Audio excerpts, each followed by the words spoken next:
The air at Rabaul that April morning carried the heavy smell of jungle rot and aviation fuel. Mechanics swarmed around a Mitsubishi G4M Betty bomber, its thin skin gleaming faintly in the tropical sun. At precisely 6 a.m. on April 18, 1943, Admiral Isoroku Yamamoto arrived in crisp white uniform, carrying the quiet weight of empire on his shoulders. He bowed politely to his crew before climbing the ladder into the fuselage. His aides believed the journey to Bougainville would be routine, a tour meant to bolster morale among weary naval air units. What none of them knew was that across the sea, American P-38 Lightnings were already airborne, engines straining under extended-range drop tanks, homing in on Yamamoto's exact itinerary. The Americans should not have known his schedule at all, but Washington had cracked Japan's naval code JN-25D, and intelligence officers had read Yamamoto's plans line for line. To the Americans, this mission was more than a strike. It was payback for Pearl Harbor. For Yamamoto, who had privately confessed that war with America was dangerous because the United States could outbuild Japan 10-1, it was the cruel irony of fate. He had studied at Harvard, toured Detroit's factories, seen America's steel rivers and assembly lines. He knew the machine Japan challenged. Now, in the bomber's cramped cabin, his foreknowledge could not protect him. At 9:34 a.m., the Betty droned into the crosshairs of 18 P-38s. Captain Thomas Lanphier and Lieutenant Rex Barber bore down at treetop level, throttles wide. Their 20mm cannon fire shredded the Japanese escort and ripped Yamamoto's bomber apart. The Betty lurched, smoking, and fell into the jungle canopy, where it burned fiercely. Local villagers would later point to the wreckage as a marker, the day Japan's most brilliant admiral fell from the sky. The Americans returned to Guadalcanal with the confirmation signal. The package has been delivered. On paper, it was another kill. In reality, it was a turning point. Japan had lost its architect of strategy, the one voice who had cautioned against awakening America's industrial colossus. Yamamoto never saw the weapon that would epitomize that colossus, the B-29 superfortress. He never witnessed the night when American bombers, more advanced than anything Japan could dream of building, would reduce his nation's capital to ash. In the charred jungle clearing, the wreck of his Betty smoldered into silence. For Japan, it was more than a commander lost. It was prophecy extinguished, yet unheeded. Thousands of miles away and months earlier, the story of Yamamoto's undoing had already begun, not in the Pacific skies, but on the flat plains of Kansas. In Wichita, the Boeing plant roared day and night, floodlit as if it were itself a battlefield. The workers were not soldiers, but citizens, farm boys learning riveting, housewives in coveralls drilling aluminum sheets, engineers wrestling with slide rules and sleepless deadlines. The object of their labor was a machine unlike any the world had seen, the Boeing B-29 Superfortress. The gamble was audacious. President Roosevelt had approved full production before a prototype had even proven it could fly. The reasoning was simple. America could afford to bet on abundance. The Wright R-3350 engines gave the bomber unmatched power, but also chronic overheating that set test planes aflame. Engineers fought to tame the monster. They built pressurized cabins so crews could fly higher than any enemy interceptor. They designed remote-controlled turrets, each with twin .50 caliber Brownings, slaved to analog computers that allowed gunners to defend a formation with deadly precision. When finished, the B-29 would carry 20,000 pounds of bombs more than 3,000 miles, at speeds pushing 350 miles an hour. No other nation could dream of such an aircraft. Japan's heaviest bombers, like the G4M that carried Yamamoto, were fragile, lightly armored, and armed with little more than 7.7mm machine guns. They lacked self-sealing fuel tanks turning into flying torches under fire. Against them, the B-29 seemed forged from another era entirely. The sheer scale of production bordered on the impossible. Wichita alone produced hundreds of superfortresses, In total, nearly 4,000 would roll off assembly lines in Kansas, Georgia, and Washington by war's end. One American factory could outproduce Japan's entire annual aircraft industry. It was not just airplanes being built, but a new dimension of warfare. The workers understood this instinctively. A welder might whisper a prayer as she sealed a joint, knowing some boy not much older than her son would be trusting his life to that seam over Tokyo. A riveter could pound his initials into a hidden corner, sending a silent signature into combat. Each shift was a front line, each completed fuselage, a blow struck in the war. When the first combat-ready squadrons of B-29s taxied into the night, the thunder of their engines was more than sound. It was the awakening of the sleeping giant Yamamoto had dreaded. From these plants came the promise of retribution, not in the form of one admiral's death, but in the fire that would soon sweep across Japan's capital. The first combat mission came in November 1944, when B-29s thundered off coral airstrips in the Marianas, their bomb bays loaded with high explosives bound for Tokyo. The crews were young, average age just over 24, yet they sat inside the most advanced aircraft of the war. As dawn broke over Saipan, mechanics gave thumbs up, and 4 Wright R-3350s on each superfortress roared alive. The takeoff roll was long, the bombers heavy, and the smell of scorched rubber lingered as the machines clawed into humid skies. For many of the airmen, the experience was surreal. Hours of ocean stretched ahead, navigators bent over maps and sextants, and gunners tested their remote-controlled turrets. These were the first missions from American soil taken by force.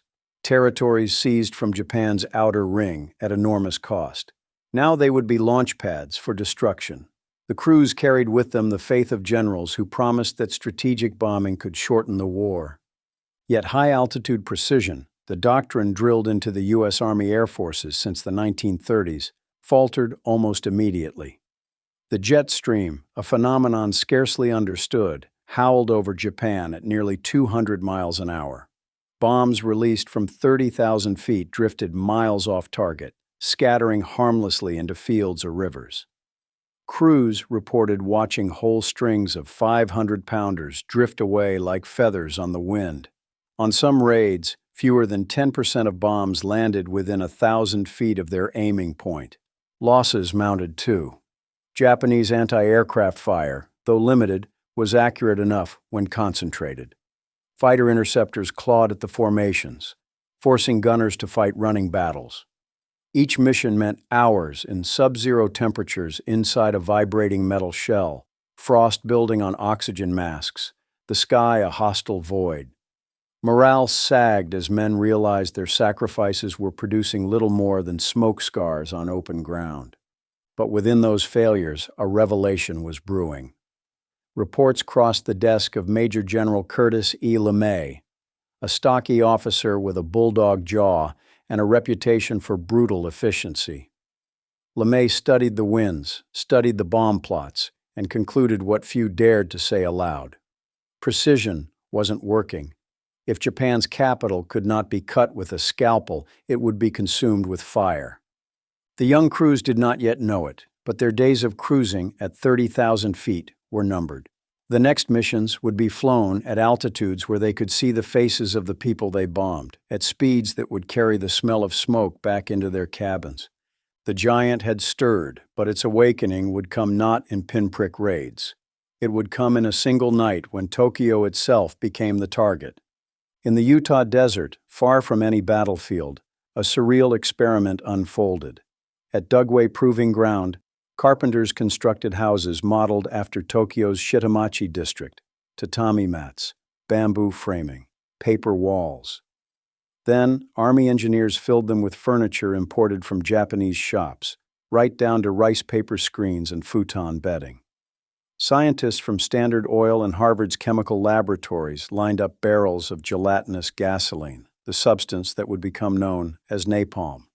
When the order was given, clusters of M69 bomblets were ignited and dropped into the mock streets. Each steel cylinder pierced roofs, then sprayed flaming jellied fuel that clung to wood and paper.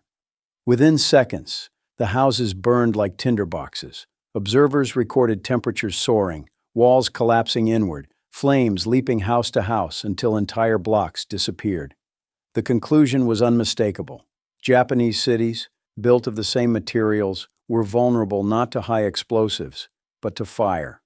The M69 itself was a marvel of grim ingenuity. Packed in clusters of 38, each bomblet carried just over 6 pounds of napalm, fitted with a time delay fuse of 3 to 5 seconds. Dropped from a superfortress, a single cluster could scatter destruction across half a city block. Multiply that by hundreds of bombers, each carrying dozens of clusters, and the math was staggering. Millions of fires born in minutes. This was not theoretical. By early 1945, warehouses of these incendiaries filled depots across the Pacific. B-29s practiced loading the canisters, armorers sweating as they manhandled the heavy clusters into bomb bays. Pilots and navigators studied maps of Tokyo marked not with military factories, but with residential wards where light industry thrived in wooden homes. The logic was chilling. To break Japan's capacity to wage war, burn the neighborhoods that built its tools. Civil defense in Tokyo was pitiful by comparison. Citizens trained with bamboo buckets and hand pumps, digging shallow fire breaks in soil too dry to stop embers. Fire brigades lacked equipment, many trucks decades old, fuel rationed until they could barely move. In Utah, American engineers perfected fire as a science. In Tokyo, mothers and children prepared to fight it with little more than water ladles. LeMay would soon seize upon these experiments as the answer to his failing precision campaign. If high-altitude bombing scattered like confetti, low-altitude incendiary attack would concentrate devastation. The reports from Dugway were not simply tests, they were blueprints for a city's destruction. The mock villages crumbled into ash beneath desert stars. Thousands of miles away, real villages waited, unaware that American science had already solved the equation of their annihilation. Curtis LeMay was not a man of theatrics. Stocky, heavy-browed, with a permanent cigar stub clenched between his teeth, he looked less like an air commander and more like a machinist who belonged on the assembly lines back home. But his mind was exacting, mathematical, unsentimental. In early 1945, on Guam, he studied the problem of Japan and came to a conclusion that unsettled even his own staff. The way to end the war was to burn its cities. The high-altitude doctrine of precision bombing had failed. The jet streams scattered bomb loads across the countryside, and Tokyo's industrial base was dispersed into workshops hidden in civilian neighborhoods. LeMay proposed a radical shift. Strip the B-29s of most defensive guns, save the tail, and replace that weight with more incendiaries. Fly not at 30,000 feet, but at 5,000 to 9,000, where winds were weaker. Attack at night, singly, rather than in cumbersome formations. It was tactical heresy. At low altitude, the bombers would be vulnerable to fighters and flak. Crews accustomed to the relative safety of thin air balked at flying where they could see rooftops. Yet LeMay argued that Japan's defenses were crumbling. Fuel shortages left only a fraction of night fighters available. Anti-aircraft crews, poorly trained and undersupplied, could not match the volume of German gunners over Europe. The statistics were persuasive. Removing the gun turrets shaved nearly 7,000 pounds from each B-29, enough to carry additional bomb clusters. A single plane could now unleash hundreds of M69 bomblets, each designed to ignite wooden homes like kindling. Multiply that by 200 bombers, and the math promised devastation greater than any one nuclear weapon still on the drawing board. LeMay did not couch his orders in moral terms. Years later, when Robert McNamara asked if he considered the ethics, he replied with blunt clarity, "If I had lost the war, I would have been tried as a war criminal." To LeMay, the calculus was simple. Every month, the war dragged on cost American lives in the Pacific. If fire could bring surrender faster, then fire was the merciful choice. His officers spread the plan to the crews. In tents and briefing rooms, men shifted uneasily, hearing that their .50 caliber guns were being removed. their new mission to be flown low and at night. Some cursed LeMay as reckless. Others understood the cold truth. Abundance made risk possible. America could send bombers without fear of running out. Japan could not. By early March, the order was signed. The target, the Shitamachi district of Tokyo, where homes stood wall to wall, the very heart of Japan's capital. LeMay had turned failure into doctrine. The next raid would prove his logic in fire and death. On the evening of March 9, 1945, Tokyo seemed deceptively calm. The sun dipped behind Mount Fuji, its outline faint through the smoke haze of cooking fires. In the narrow lanes of the Shitamachi district, families prepared rice and miso soup in wooden homes lined with tatami mats. The streets smelled of soy and fish broth, a fragile normalcy in a city already scarred by months of air raids. Yet everyone knew more attacks were coming. Civil defense drills had become routine. School children carried bamboo buckets, practicing bucket brigades. Housewives dug shallow trenches that officials optimistically called fire breaks. At neighborhood meetings, ward leaders distributed crude maps showing safe zones near rivers and parks. But confidence was brittle. Water supplies were low, equipment outdated, and gasoline for fire engines was rationed to the point that trucks often sat idle. In the halls of command, the imbalance was obvious. Tokyo's 1st Anti-Aircraft Division mustered 638 guns to protect the capital, many decades old. The 10th Air Division could scrape together perhaps 90 fighters to rise against incoming bombers. Radar coverage was patchy, communication slow, and night fighter training minimal. The defenders knew they could not stop massed raids, only harass them. Civilians whispered about American abundance. Rumors spread that the United States had built planes faster than Japan could build bicycles. Soldiers joked darkly that Americans wasted more fuel warming up engines than Japan's army consumed in a week. The comparisons were staggering but true. In 1944 alone, America built 96,000 aircraft, more than Japan managed during the entire war. Steel production favored the United States 13-1, oil over 200-1. Even Tokyo's soldiers sensed the arithmetic of defeat. One such soldier was Captain Kenji Takahashi of the 10th Air Division. On the night of March 9th, he checked his Nakajima Ki-44 fighter, knowing its top speed barely matched the lumbering B-29's. Fuel was so scarce that mechanics measured it by the liter.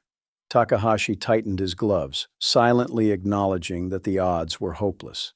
Still, duty demanded he fly.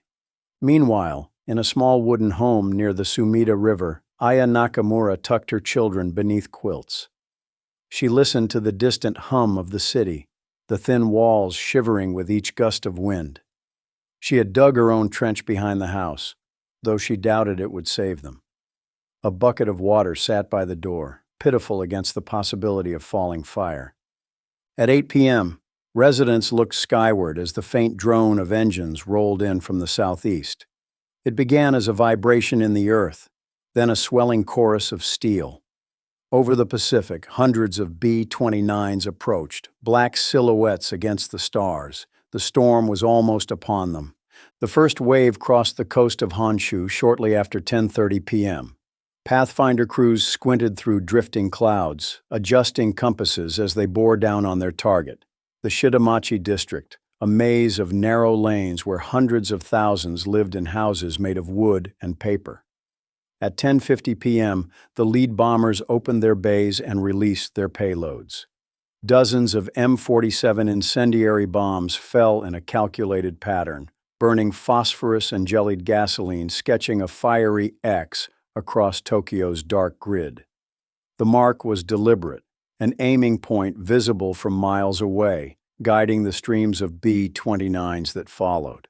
Then the sky began to rain fire. Each superfortress carried hundreds of M69 clusters, each cluster scattering 38 napalm bomblets. A single aircraft could set entire neighborhoods ablaze. Tonight, 279 bombers were over target, releasing more than 1,600 tons of incendiaries. The effect was immediate. Roofs ignited like kindling. flames leaping from one fragile home to the next. Within minutes, Shitamachi was a lattice of orange and black, flames merging into a single, roaring mass. Inside the bombers, the crews could smell it. At altitudes between 5 and 9,000 feet, the smoke drifted straight into cockpits and turrets. Men gagged as acrid fumes filled oxygen masks, some catching the unmistakable sweet, sick stench of burning flesh even through the pressurized cabins. Below, rivers of fire twisted through the city blocks, embers carried aloft by hurricane-strength winds that the bombers themselves created. Gunners scanned nervously, but few Japanese interceptors appeared. The night sky was too chaotic, the turbulence too violent for effective defense. Anti-aircraft guns spat tracers upward, glowing arcs swallowed by smoke, but the majority of crews felt the rounds burst well off target. In briefing rooms, they had doubted LeMay's gamble. Now, seeing Tokyo vanish beneath them in sheets of flame, they realized his grim calculus was working. Each minute brought more destruction. Bombers approached individually, staggered by time, so that fires had no chance to die down. By midnight, much of eastern Tokyo was a single firestorm, sucking oxygen out of shelters and whipping winds so strong they toppled fire trucks. Pilots described turbulence so violent their heavy bombers bounced as though struck by invisible fists. Some crews whispered they feared the firestorm itself more than Japanese defenses. From the air, it looked like an earthquake of flame. From the ground, it was hell. Yet the bombers continued, steady streams of steel rain crossing the flaming X until Shitamachi was erased. The crews turned for home, engines droning against the winds, their bomb bays empty, but their minds seared with the sight of a city consumed. Behind them, Tokyo still burned, a furnace stoked by American abundance. For Aya Nakamura, the night began with the shriek of warning sirens and the low drone of engines. She gathered her children in the water bucket, rushing outside as the first bombs thudded into nearby blocks. A wave of heat hit her face before she saw the flames. The sky erupted in orange blossoms, and within moments the wind changed, violent, howling, carrying sparks like burning snow. The incendiaries fell in clusters, each bomblet smashing through roofs before spraying flaming napalm that clung to wood and flesh alike. Entire rows of houses went up at once. Flames leapt across alleys, devouring walls in seconds. Neighbors screamed as their homes collapsed around them. People fled toward the Sumida River, clutching bundles of possessions, dragging children half-choked on smoke. The wind grew into a living force. A monstrous breath pulled toward the firestorm's core. Gusts reached 60 miles an hour, lifting roof tiles into the air, hurling embers far ahead of the flames. Those who stayed in shallow shelters quickly realized their mistake. Oxygen vanished. Flames sucked downward into dugouts, suffocating families where they crouched. Aya's own trench, dug weeks earlier, was useless. The fire leapt over it in seconds. She snatched her children and ran. On the streets, chaos reigned. Fire brigades tried to maneuver hand-pumped engines, only to be knocked sideways by the gales. Men attempted bucket lines, the water vanishing into steam before it touched the flames. Somewhere nearby, a fire truck overturned, its crew swallowed by the blaze. People dived into canals, only to find the water itself boiling. Aya reached the Sumida's edge, where thousands pressed together, bodies shoving, desperate to escape the inferno advancing behind them. She clutched her daughter's hand, felt her son tug at her sleeve, and pushed forward. Sparks stung her arms, smoke clawed her lungs. The air itself seemed alive, a furnace pulling and pushing. Above, she glimpsed a black shape, one of the bombers, passing silently through the flames, indifferent, already banking away. By dawn, 16 square miles of Tokyo lay in ash. The Shitamachi was gone, neighborhoods erased, families vanished. Survivors huddled by the riverbanks, clothes scorched, eyes hollow, watching smoke coil into the morning sky. The stench of death hung heavy, a smell that would never leave those who lived through it. For Aya, as for tens of thousands, the night was not measured in hours, but in heartbeats. each one a fight to survive against fire designed in distant laboratories and delivered by machines she could scarcely imagine. Captain Kenji Takahashi's Nakajima Ki-44 shuddered as it clawed upward into a sky that seemed already ablaze. He had lifted off with less than half a tank of fuel. Rationing meant every liter counted, and his orders were clear: intercept the American bombers at all costs. But as his fighter broke through a thin veil of cloud, the scale of the attack overwhelmed him. The city below was a sheet of fire, entire districts glowing brighter than daylight. He pushed his throttle forward, straining to reach the altitude of the B-29s. Their black silhouettes passed above him, bomb bays empty now, engines droning steadily as they turned for home. He fired bursts into the night, tracers arcing upward, but the turbulence from the firestorm shook his aim. The heat rising from the burning city buffeted his fragile machine until it rattled, as though in a storm. For every round he loosed, 10 more were wasted into smoke. Around him, other pilots attempted the same.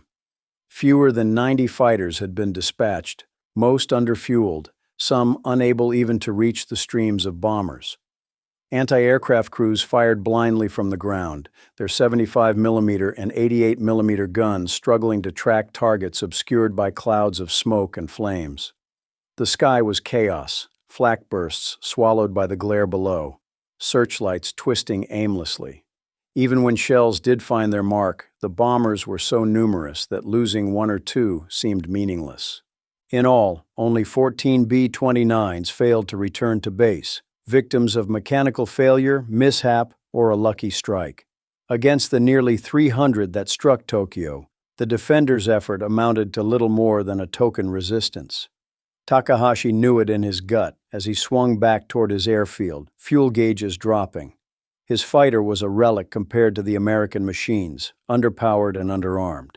His nation's arsenal was shrinking by the day, while America built bombers faster than Japan could build fighters.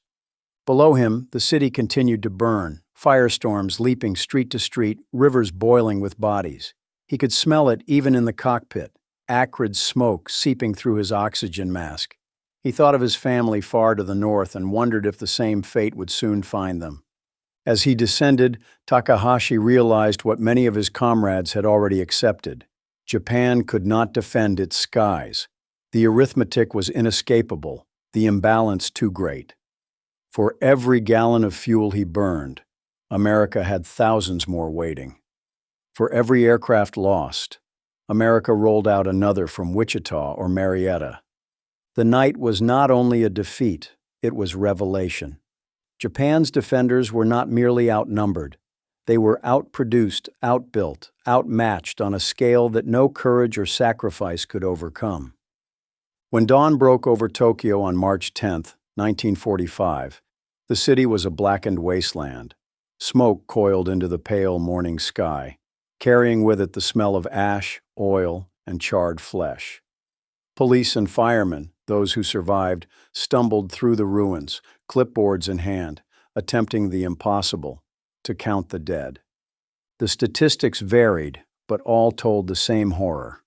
The Tokyo Metropolitan Police recorded 83,793 dead and more than 40,000 injured. The fire department put the figure closer to 97,000, with over 125,000 wounded. The United States Strategic Bombing Survey later estimated around 88,000 killed, though they admitted the true number might never be known.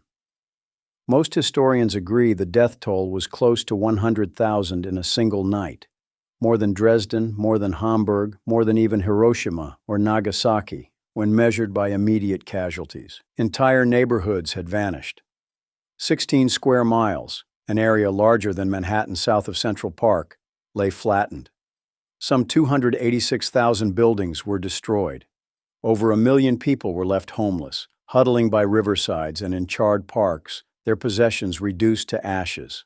Survivors sat in shock, hair singed, skin blistered, staring at the smoking horizon where their homes had once stood.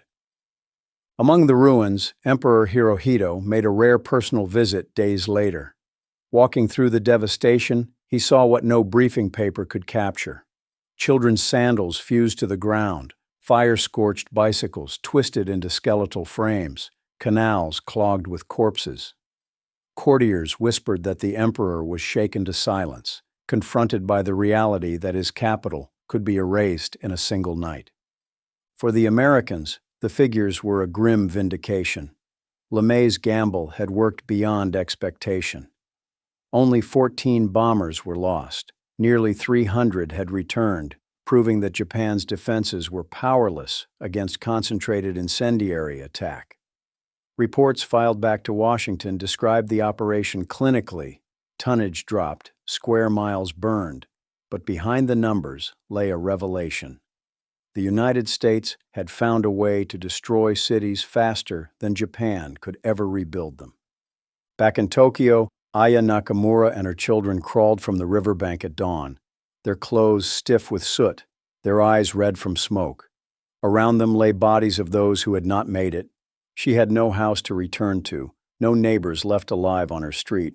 For her, as for countless others, survival was not triumph, but haunting. Tokyo's ruins became both a graveyard and a warning. For Japanese leaders, the lesson was unavoidable.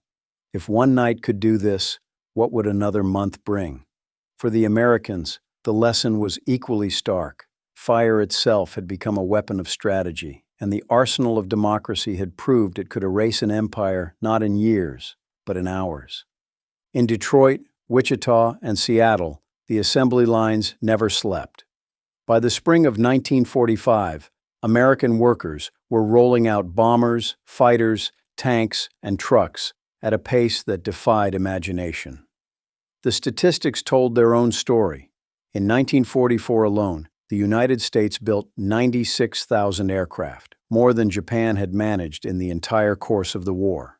At its peak, one American factory produced more planes in a week than Japan produced in a month. The scale was not just advantage, it was annihilation by arithmetic. Everywhere the contrast was visible. In Tokyo, mechanics measured aviation fuel by the liter. In Kansas, workers poured thousands of gallons into test engines just to break them in. Japanese pilots like Captain Takahashi were told to conserve ammunition during training, firing only short bursts. American gunners trained with live rounds until their belts ran dry, then pulled another from crates stacked to the ceiling. The imbalance was so grotesque that even Japanese commanders admitted they were fighting a war of wooden spears against iron mountains. On the ground in America, workers understood their power. Women riveters lined the fuselages of B-29s, sealing panels with a rhythm that became music on the factory floor. Union men in coveralls sweated beside roaring furnaces that poured steel by the millions of tons, 13 times Japan's yearly output. Oil refineries along the Gulf Coast pumped rivers of fuel, more than 200 times what Japan could extract from its occupied territories. Even waste became weapon. American planners stripped B-29s of guns because they could afford the risk. For Japan, the loss of a single plane was an irreparable blow. For America, it was a line item buried in surplus. The numbers bled into strategy. LeMay could launch 279 bombers in a single raid without blinking. A month later, he could do the same again, then again, until city after city went up in smoke. Each raid consumed more tonnage than Japan could rebuild in factories all year. What Tokyo endured on March 9th to 10th was not an exception, but a preview. Osaka, Nagoya, Kobe, all would follow. Aya Nakamura, wandering among Tokyo's ruins with her children, could not have known these figures. She only felt their consequence: hunger, homelessness, the weight of a war her country could no longer sustain. Captain Takahashi, watching from his crippled fighter wing, understood it in different terms. Every dogfight fought with machines too few, too frail, too outdated. For the Americans, the war had become a demonstration of what industrial democracy could achieve. For the Japanese, it was the slow recognition that courage could not bridge a canyon of numbers. Years later, Robert McNamara, then a young operations analyst, would recall LeMay's blunt words, "If I had lost the war, I would have been tried as a war criminal." The firebombing campaign he directed was ruthless, even by the standards of total war. Yet to LeMay, it was the only way to shorten the conflict, to save American lives that would otherwise be spent in an invasion of the home islands. The campaign did not end with Tokyo. 67 Japanese cities were bombed in the months that followed. Nagoya lost 1/4 of its population to homelessness. Osaka nearly burned to the ground. Operation Starvation, the mining of Japanese harbors, strangled the last arteries of trade. By July 1945, entire regions were dark ruins, industries extinguished, civilians broken. Historians estimate that firebombing alone killed over 330,000 people, more than the atomic bombs that came later. Yet the strategic revelation remains. The United States had demonstrated it could destroy an enemy's capacity to fight without ever landing armies in its cities. Industrial power had become a weapon equal to divisions, fleets, or even nations. The B-29 superfortress was not just an aircraft. It was the embodiment of America's factories, oil wells, railroads, and assembly lines. For the men who flew them, the memories lingered. Pilots remembered turbulence so violent it seemed the flames themselves were reaching for their wings. Gunners recalled the smell that seeped through oxygen masks, a smell that would haunt them for decades. They knew their survival depended not just on their courage, but on the workers back home who had built the machines, the convoys that had carried the fuel, the mathematicians who had plotted the incendiary grids. For survivors like Aya Nakamura, the legacy was silence. The night of March 9th was etched into her memory, not in statistics, but in the screams of neighbors, the boiling river, the empty space where her house had stood. For Captain Takahashi, the war ended in surrender and shame. His fighter scrapped, his nation disarmed. Yet even he admitted, years later, that Japan had never stood a chance once America's factories were fully awake. The firebombing of Tokyo reframed the war. It revealed that the true weapon of victory was not a single bomb nor a single battle, but the capacity of a free nation to mobilize its people, its science, and its abundance. That night proved what Yamamoto had feared and what his countrymen had ignored. Once the giant was awake, it would not be stopped. The ruins of Tokyo stood as both grave and monument, to sacrifice, to suffering, and to the overwhelming power of a democracy that armed itself not with tradition or tyranny, but with steel, oil, and unyielding determination.